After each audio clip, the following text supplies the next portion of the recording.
russosbrand.com, where the pros are the pros. Johnny Gargano, in my 51 years of watching wrestling, he is the least believable wrestler I've ever seen in my entire life. And I'm including Dwayne Gill.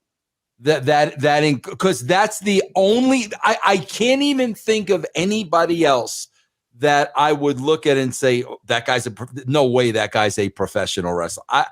This guy, I've not seen anybody in 50 years that looks like he is not a wrestler more than Johnny Gargano. Freaking Steve Lombardi is Andre the Giant compared to. Does that make him special though as a creative? No. Look at the counterpoint. Look at the counterpoint of what you said. It does make him special on that. No, it doesn't. It's an absolute, you know what you're telling me, bro? Here's what you're telling me. This is what I'm a casual fan. This is what you're telling me. Anybody can be a professional wrestler. Anybody can be a professional wrestler, bro. Anybody. And how do you write for that?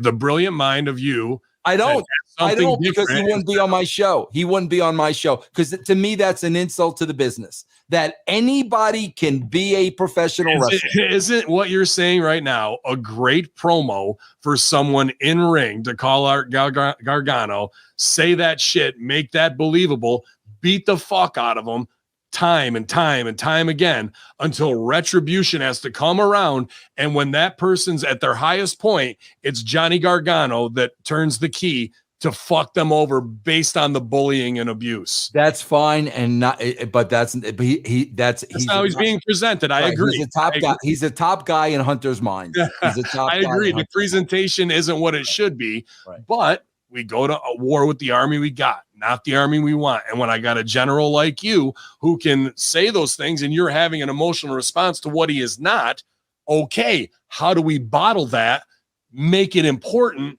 and insert that into a storyline where it's going to get heat for somebody else? And this guy has the pull himself off the ground. They never beat me. You never got me, there's opportunity there in the greater play that we're saying. Is it believable that he's going to be Superman and go over on everybody? Absolutely not. But the right circumstances, anybody can be over. Stevie? I agree more with what Ben said, because there's probably people that, including myself, who you thought had talent and who you booked a certain way or thought you could write for, that they saw absolutely nothing in. So I agree with Ben on the way that you can.